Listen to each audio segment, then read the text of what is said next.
Sarah's the cool one that starts the clap for everybody, and you're like, Sarah's clapping, she's cool, I'm gonna clap too. So I love that. That is great.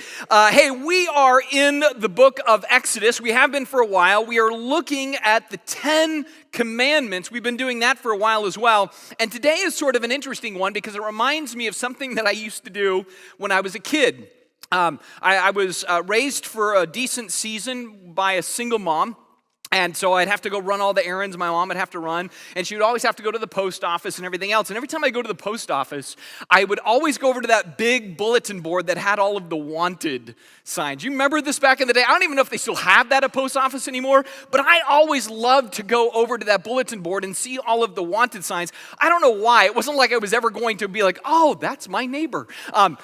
But I was kind of curious, right? So I would look at some of these, like this one right here, and I would always be like, so what was their story? I mean, like who was their mom and their dad, and how did they grow up, and what did they do, and everything else that put them on this poster, or maybe like this guy right here. I'd be like, what's his story? And, was it just that he was bullied as a kid and became a criminal or whatever else? And sometimes you notice somebody like this next one, and you're like, there's something about this guy.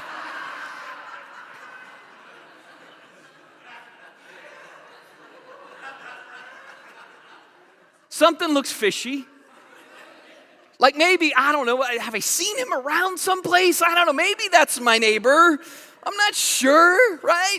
But you look at that guy, you can't be, that guy's not armed, he's not dangerous, he doesn't have blood on his hands, right? He's not a serial killer, right? He's not somebody that's served hard prison time for a felony. He can't be somebody that did anything truly criminal or truly bad. I mean, there are no murderers at Redemption Church, right? Right? Or are there, right? Maybe they're in your row. Maybe they're in your section.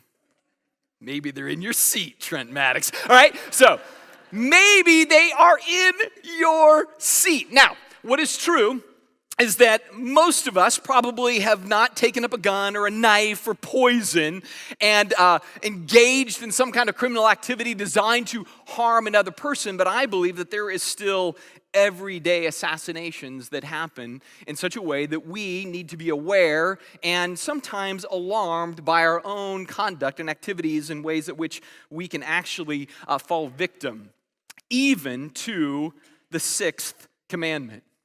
Now, we've been looking at the 10, right? We've been looking at how it talks about our relationship to God. And then last week was our relationship to parents, and it was kind of a bridge.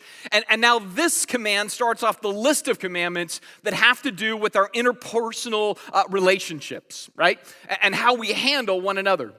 And in the original Hebrew language, this commandment is really short. We've looked at some really long ones. This one is brief, man. It is abbreviated. It's 2 words in Hebrew. And it's simply translated, no kill.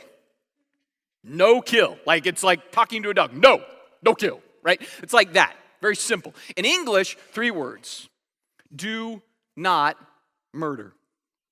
Right? It's familiar. It's ingrained. We see this as kind of probably the chief ethic of society. And what the essence of this is number 1 in your notes. If you're taking notes in our app, we have all of that for you. And number 1 is very simple. We are called to live to do un, not to do in. In other words, do unto your neighbor, don't do in your neighbor, right? Do un, don't do in. And so what this is saying is it's saying say no to all the sides. Homicide, infanticide, genocide, suicide. Say no to the sides, right? But if I expanded this a little bit too, I would say it also is pressing against us to not fall victim to anything where we are laying a hand on another in a way that it is uninvited. Or laying a hand on another in such a way to inflict harm or damage on another. I mean, if we took this command, I think safely that falls within that. So when it comes to things like domestic violence, this command is saying you don't lay a hand on your spouse, not in a way that's designed to harm them. It also says don't lay a hand on a child in a way that's designed to harm them. That does not mean you cannot discipline your child. There's a difference between trying to shape and discipline and something that's driven by anger, frustration, or hatred in which you inflict harm just to get it off your chest. That would be destructive. Or sexual misconduct would fall into this. It's laying a hand on another where it's unwelcomed and unsought and unwanted. See, these are all the things that would be encapsulated in this commandment. And the reason for this is because all of human life bears an image. And because of that, regardless of age or size or capacity, God is saying life is sacred, and you need to see it in a sacred sort of way. Handle it and treat it in a sacred fashion. In fact, in the first book of the Bible, the book of Genesis, chapter 9, it's right after God floods the earth because of the level of violence that was there, and wickedness was just going off the chain. And so there's a flood. Noah and his family comes out. God tells Noah, here's what I want you to do. He says, I will require the blood of anyone who takes another person's life. If a wild animal kills a person, that animal must die. And if anyone murders a fellow human, they must die as well. If anyone takes a human life, that person's life will also be taken by human hands, for God made human beings in his own image. Now, what I'm not going to necessarily get into is the modern debate on the merits of capital punishment. Right? You're like, but the verse has all of it. All right, but I'm not getting into that.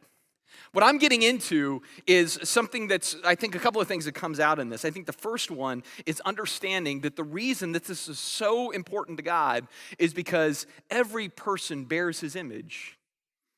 So, an assault on an individual is an assault on God in his image, especially when it's unprovoked, it's unadjudicated. It's just simply, I'm going to do for myself against somebody else because it makes me feel better in some way. God says, no, that's an attack on my image.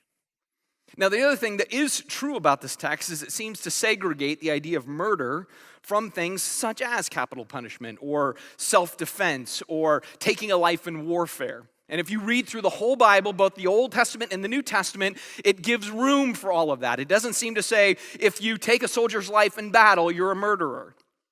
It doesn't seem to say that if a government exercises the right of the sword to keep the peace or to keep order or to enforce law, that somehow that government is murdering. That's Romans 13. It seems that all of those things have a permissibility according to God. So what this commandment is dealing with is, again, you just decide you're going to harm another for the sake of yourself. And God says, that's an assault on my image. That's an assault on my image, and I take that seriously. I want you to weigh the caliber of that in a weighty fashion. Now, based on that, some of you are going, man, here's another Sunday that doesn't pertain to me. Woohoo! This isn't about me, because Matt, I'm a lover, man. I'm not a fighter, right?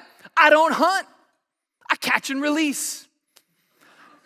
My wife makes me actually scoop up spiders and let them outside, right? I don't even chew gum. It sounds too much like gun, right? So whatever your thing is, right?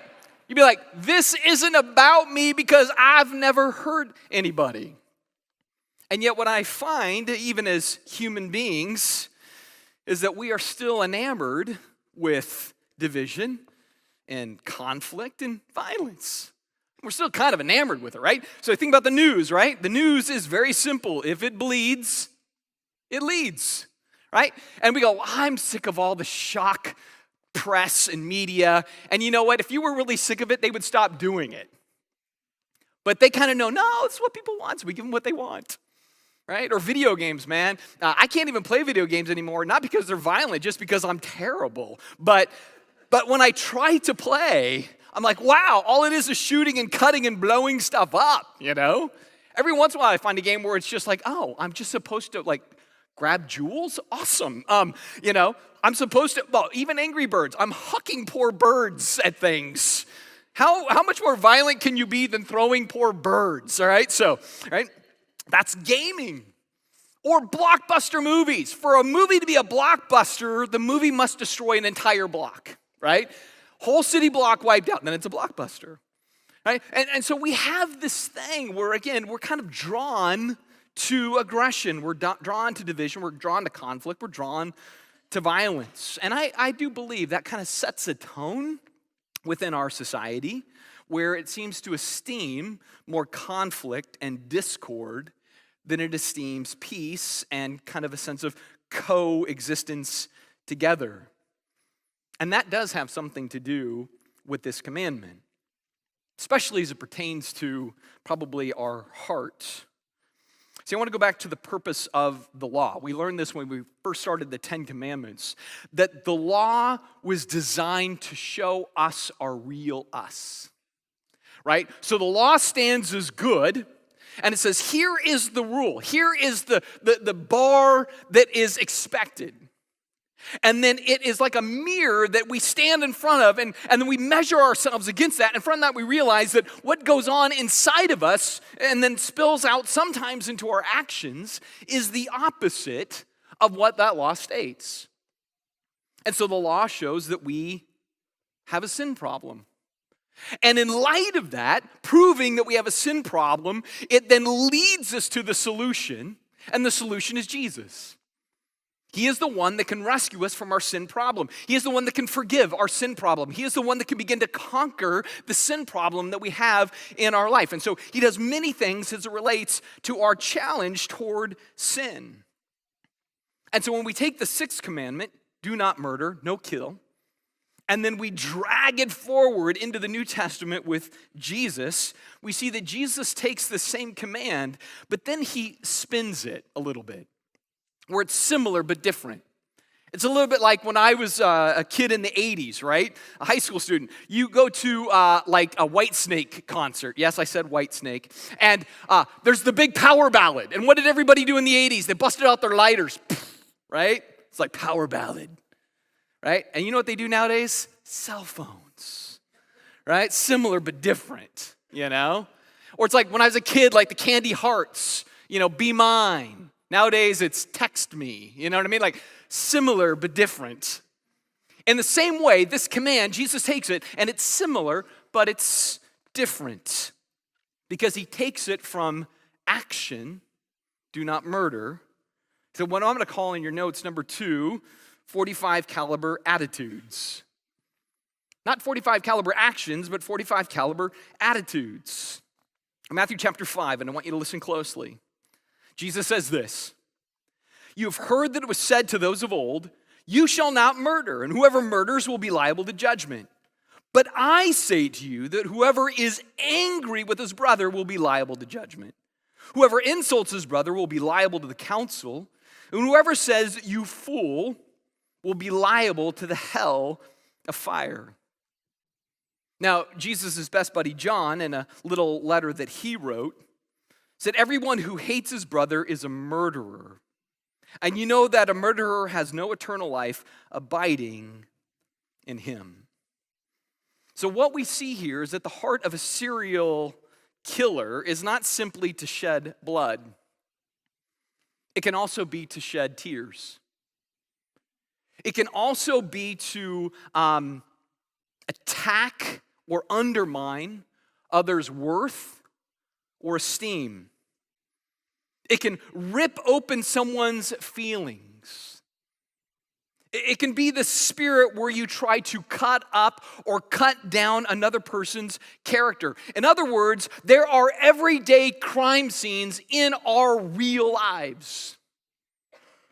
There are everyday crime scenes when a kid goes to school and other kids bully that kid. That's an everyday crime scene. That is a hatred of the heart driven towards somebody else to inflict them with pain. Or there's everyday crime scenes in our homes where husbands say cruel things to their wives, where wives explode with rage toward their husbands, where parents in fear sometimes say horrible things to kids, and where kids in selfishness say attacking, destructive things to parents. All of those are still representative of a heart problem or a heart condition or a heart frustration. Happens toward neighbors or coworkers, happens in texts and social media. I mean, there's all sorts of words to go around that capture the essence of being an everyday crime scene. So go really slow through what Jesus says here. First, he says, if we're angry. That doesn't mean that all anger is wrong, but a lot of anger is pretty tough to justify, right? That anger where you camp internally with resentment, right? That anger where somebody's done something to you and you find yourself just over and over and over arguing with them in your head. I would tell them this and I'd tell them that and I would get in their face and then I would do, like that kind of anger. The anger that burns you up. That anger where you wish them ill, or when something goes bad, you don't go like, man, I feel for them, but you're kind of like, got their own, yes. Right, that kind of anger. The anger where you want revenge. And if somebody asks you about that person, you may take your revenge by saying something negative about that person versus nothing at all or something positive. See, anger is something that is easily unlocked in us. Jesus says also if we insult. Now you can insult people to their face, but you know what? We tend to insult people more behind their back, don't we? We just insult them behind their back. Or we have cut downs, or we call them names, or somehow we seek to defame them. Jesus says if you call them fool, in Greek it's this word raka. It's just kind of a tone. It's just like kind of this aggressive name calling. It's disdain. It's meant to insult them or shame them in some way. It's meant to reduce them down to size. Maybe it's even to curse them, to call them a curse word. See, these are all of the ways in which we see the sixth commandment has depth. It doesn't merely confront our actions. It confronts our attitudes and our thoughts and our words. And so in light of that, what are some of the weapons of suburb assassination? That's number 3 in your notes. What are some of the weapons of suburb assassination? Because in the suburbs, man, this all happens, baby. It all happens. We're good with our words in the suburbs. We went to college. We have more words to use in negative ways, right? We're more intellectual in our ability to exercise the sixth commandment poorly. In fact, here's some quick examples. First of all, you got 30-aught slander, right? 30-aught slander. Slander is that thing where it is something that is untrue. I want you to listen to this. Untrue or unproven. Untrue or unproven, but you decide to share that, and it always results in the person's character being assassinated. Rarely do you ever slander a person and in the end other people go, wow, I really admire the person you just slandered. Right? Slander is unproven or untrue. You heard it from a friend who heard it from a friend who heard it from another friend whose cousin's nephew's uncle's sister, right? Whatever it is, and you spread it along just like manure. Right? And it does not aid a person's character. That's 30-aught slander. Closely related to this is Gatlin gossip, baby. Gatlin gossip. And see, here's the thing about gossip I want to be clear about. Sometimes gossip is a flat-out lie. So not only are you a gossip, you're a liar when you spread a lie, right? But sometimes gossip is half true. And here's one that will really blow your mind. Sometimes gossip is 100% true. And just because it's true doesn't mean you have the permission to share it. Just because it's accurate doesn't mean it needs to be passed along. And sometimes that's what we do. We're like, oh, did you hear about so-and-so with their kid? Did you hear about so-and-so with their spouse? Did you hear about so-and-so with their job? And it may be totally true, and there's no reason for you to share it. None. You just want to sound like a know-it-all or have some piece of conversation or whatever else.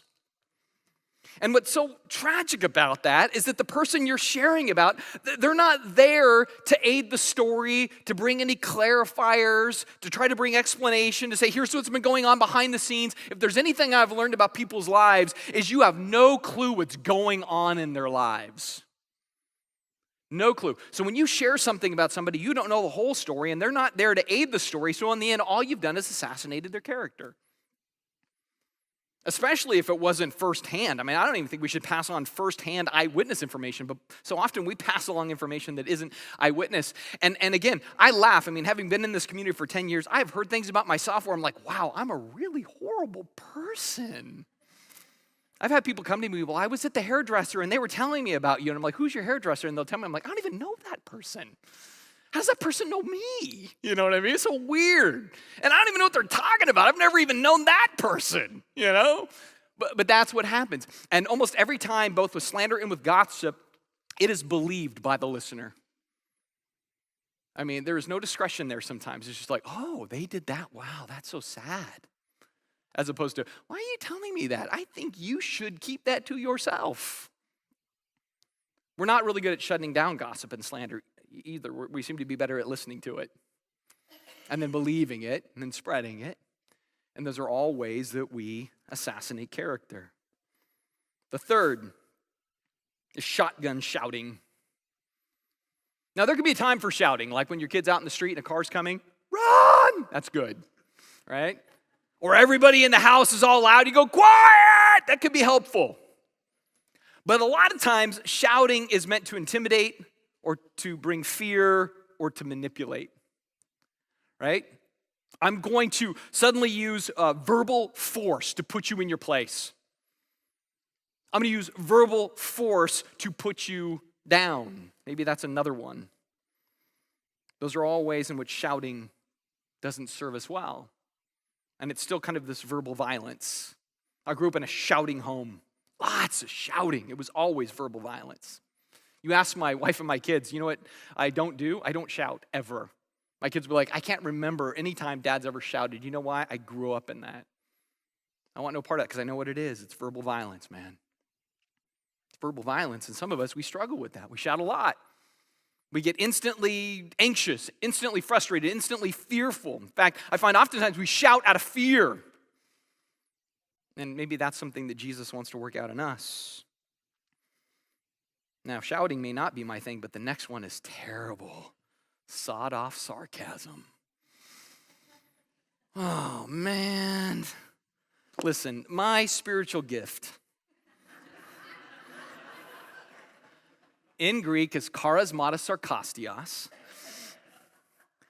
given by Satan for the harm of many. I mean, it's like honestly, I so lean into sarcasm. It's just like my thing, you know what I mean? And I always want to defend it too, like, come on, there's nothing wrong with it, right? But then here's what it says in Proverbs chapter 26. It says, like a madman who throws firebrands, arrows, and death is the man who deceives his neighbor and then says, I'm only joking. That's a life verse for me I don't want to memorize, all right? So, and yet, here's the thing about sarcasm that, again, sometimes it's fun, sometimes it can be lighthearted, but a couple of things that are true. Some people don't read sarcasm well, right? So they're like, wow, you're mean. I'm like, no, I'm just kidding. They're like, my feelings aren't laughing, So I'm like, okay, fair enough. That's probably not the healthiest thing in the world, right? But the other thing, we tend to lace a little bit of truth into our sarcasm.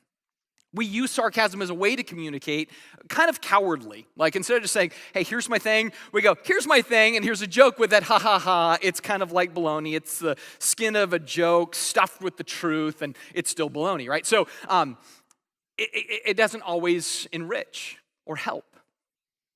And so sarcasm is a way in which our words can inflict more damage than good. It can create confusion more than unity. Another example of suburb assassination, automatic accusation, right? Where we're just known for instantly being accusatory toward people, right? There's two ways you can ask a question. You can say, like when your child comes home after curfew, so what have you been up to? Or you can say, so what have you been up to? Right? The tone changes everything, right? Now, I'm not saying when your kid comes home after curfew that you shouldn't say, so what have you been up to, right? Maybe you should. But it's being aware that if we tend to just sound accusatory, then we put people on the defensive, right? And part of what our job is to do is to kind of, especially if we're raising kids, to kind of reach in to their heart and to kind of draw out of them where they're at so we can pour into them, right? That's where we don't want to leverage the accusatory tone in a way that is putting them on the defensive more than hopefully opening them up. And that's true also with kids to parents. It's true in relationships, coworkers, whatever else. If we just have automatic accusation all the time, it's going to put people on the defensive, so it's not going to bring healing or unity or understanding. Another one, 50 cal criticism. This is a weapon that is sometimes used, right? Criticism, where we're constantly poking at our parents' kids, Or we're constantly poking at our kids' parents, or we're constantly poking at our spouse or our friends or whatever else. Or we're more known for put downs than lift ups. Now, there's a place for constructive criticism. But here's the thing I want to say about that, and this is how you kind of know the difference between constructive and destructive criticism. If you bulldoze, but you don't come back around and build up, you're just a critic. Right? The difference between constructive and destructive criticism is constructive has two parts. You criticize, you say, here's the problem, and then you immediately after that say, here's a solution, here's the solution, here's how I know you can achieve the solution, I believe in you, whatever it is. But if you just come in and you turn everything to rubble and walk away, you're just a critic. You have to construct to be constructive, right? And so constructive criticism, but 50 cal criticism is just destructive. And then the last is 9mm name calling. Name calling. Remember the thing we used to sing as kids, sticks and stones could break my bones, but names will never. Baloney. Most people who are in therapy because somebody tore them down. They're in therapy because somebody told them they were worthless or useless or broken or discardable or whatever else. Somebody called somebody else a name. Somebody else said something to somebody that totally destroyed their internal self-esteem. Somebody called them fat. Somebody called them skinny. Somebody called them stupid. Somebody called them something. Names, man, highly destructive. Hit me with a stick. That would do less damage. See, these are the ways in which hurt happens. And I'm sure all of us in this room at some point have been hurt by words. And ready, I'm sure all of us in this room at some point have hurt somebody else with words. And therefore, the sixth commandment matters for all of us. And so from that, we need to really just kind of ask ourselves, man, how do I disrupt those patterns? How do I make sure I'm not falling victim to what Jesus talks about with the sixth commandment? Not insulting, not being angry, not calling somebody fool. How do I stay away from that? Well, I'm going to look at number 4. How do we holster before we hurt? How do we holster our words and our attitudes before we hurt? I'm going to give you 4 tools to put inside your God-centered gunny bag here. 4 little nuggets to keep you from going postal in life. That's my heart here. All right? Because it's easy to go postal. I get it. Here's the first one. Always chew before you spew. Always chew before you spew. Now, believe it or not, I sometimes speak before I think. I know some of you find that really hard to believe. But I have a tendency to do that. And here's the thing, some of you may really be shocked by it. It used to be really bad. And so, like, when we were first married, that would happen. I remember Ellen is like my sage wisdom in life, right? And she's the governor that God has given to me. And so I would say something. I would look over to my wife. She would look shocked and embarrassed, right? Just like, wah, right? And then afterwards, she was very cool. She'd come to me and she goes, Matt, you probably should chew up your words before you spit them out. And that was her phrase to me. Matt, you should chew up your words before you spit them out. Solomon says it this way. He says, be not rash with your mouth, nor let your heart be hasty to utter a word before God, for God is in heaven and you are on earth. Therefore, let your words be few. For a dream comes with much busyness, and a fool's voice with many words. That's so good. That means when you're angry, you're frustrated, or you're wronged, think before you speak, right? Ask yourself if what I say next is what I say next, is that going to harm the reputation of another person or help their reputation?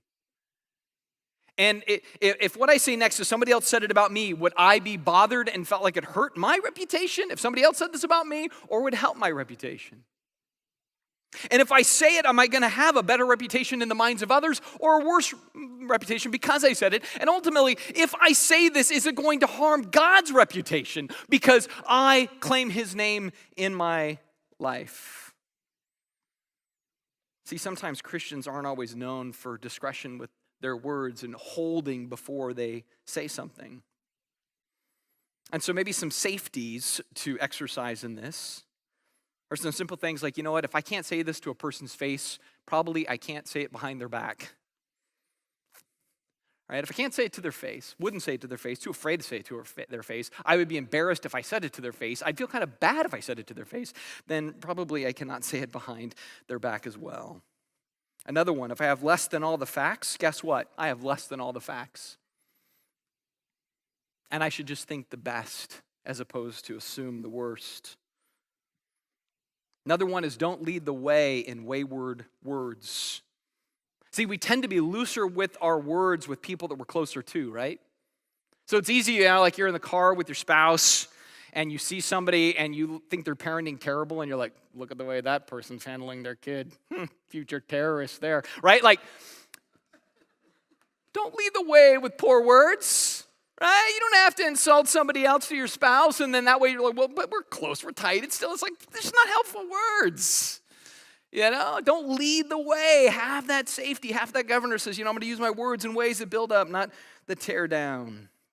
The second one, choose the high road when presented with low road opportunities. Choose the high road when you're presented with low road opportunities. So, fast case in point, 1 Samuel chapter 19. Saul is king and Saul is crazy, all right? He's completely nuts. He's completely violent. He hates the future King David. David is not his kid. David's an outsider of the family that God has anointed to make king, but King Saul has a son that's Jonathan. And Jonathan becomes friends with David.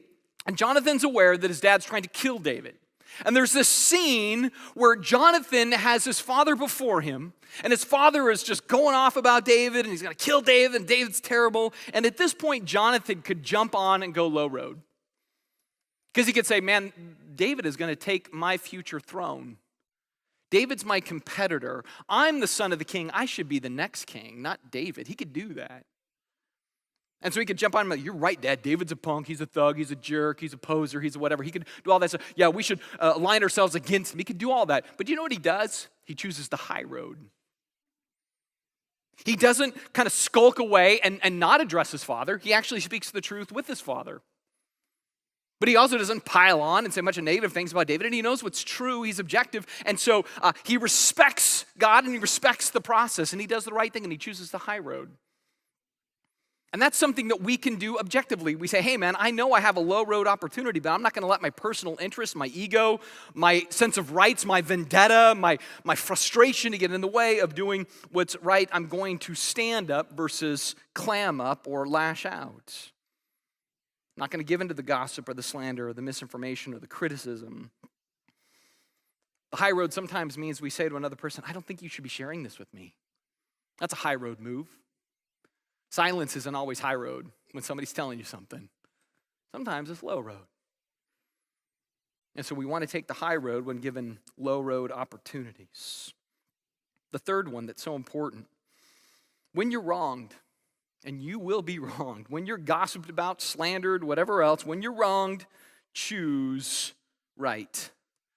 When you're wronged, choose right. What I'm talking about here is that we all have everyday enemies, right? We have enemies. We have people who we don't care for. I mean, I'll be honest, there's people in my life where I go, I don't care for those people. There are people in my life that I know I'm a little bit critical of because they've been a little bit critical of me. There are people that have put a sour taste in my mouth because of things they've done or words they've said or whatever else. And here's what Romans tells me to do in light of those everyday enemies I have in my life. He says, beloved, never avenge yourselves, but leave it to the wrath of God. For it is written, vengeance is mine, and I will repay, says the Lord. To the contrary, he says, go the opposite. He says, if your enemy is hungry, you feed him. If he's thirsty, you give him something to drink. For by doing this, you will heap burning coals on his head. Do not be overcome by evil, but overcome evil with good. See, when these times occur, we are left with an option. To be justified in what we do next, or to be like Jesus with what we do next. Do you want to be justified or do you want to be like Jesus? Well, be like Jesus is hard. Be justified is easy. But being like Jesus is right? And what this means is not simply, well, then you got to avoid things. No, it means we need to advance with grace. And that is the last point. It's the fourth thing, to be a peacemaker and not just a peacekeeper. Our calling when it comes to the sixth commandment is to push back the temptation to fall to the sixth commandment, to be a peacemaker, not simply a peacekeeper. A peacekeeper is still a soldier. They wear a powder blue helmet, right? And they come from a base and they carry a rifle, and their job is to make sure that the truce of conflict stands. There's a truce. Peacemakers are different. They come from embassies, and they're ambassadors, and they're diplomats, and they're there to establish peace. That's different than maintaining a truce, right? And this is where we are to be a different kind of community, an alternative community. In James chapter 3, this is a passage that's been haunting me now for months and months. He says, "Who is wise and understanding among you? By his good conduct, let him show the works of meekness in wisdom," or the meekness of wisdom. He says, "But if you have bitter jealousy and selfish ambition in your hearts, do not boast and be false to the truth. This is not the wisdom that comes down from above, but is earthly and unspiritual and demonic. For where jealousy and selfish ambition exists, there will be disorder in every vile practice. But the wisdom that is from above is first pure," right? It's morally pure. Our lives should be saturated with a striving for purity. And then peacemaking, which is words that foster peace in the lives of the people around us. And then gentle, which is a moderation of our passions. We don't allow ourselves to get angry and just burst out, frustrated and speak. We have a moderation of our passions. And then we're to be open to reason, which means we make a persuasive case, not with force, not with I got yous, not with one-liners and zingers. We're trying to win over, not win. It says we're to exhibit the sense of fullness of mercy and good fruits. And I always go back to, you know what mercy looks like when you see it. People should see mercy in our lives. And we don't have to say, well, we're merciful, but. They should just see it and go, yeah, you're a merciful person. It says impartial, which means we exhibit intellectual honesty more than some kind of ideological zealotry, without being honest about sometimes our own weaknesses. We're to be sincere, which means without hypocrisy. And ultimately, we're to be driven by peacemaking, where we don't create conflict, we create community. Our job as Christians is to create community. That's why our mission statement is for the good of the city, to create community. Peacekeeping's easy, peacemaking's hard. And yet Jesus says to do it. James, his brother, says to do it, and it's what we are to be committed to. And so some diagnostic questions to close for the morning. First question, is there anyone in my crosshairs today? Is there anybody in my life that's in my crosshairs today? How about another one? How about what causes me to go off half-cocked? And I need to see that controlled.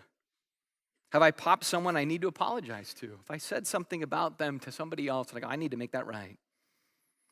And who might be some people taking shots at other people, and they need to help them reholster?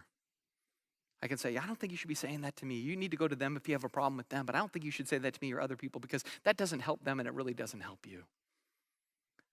Again, peacemaking is our calling. It is our purpose. It's the thing we're to take seriously. And it's the thing that Jesus can most use. Let's go ahead and pray together. Jesus, I thank you for your grace. I thank you for your challenge to us to peacemake. And I pray we do that very thing by your grace and in your name.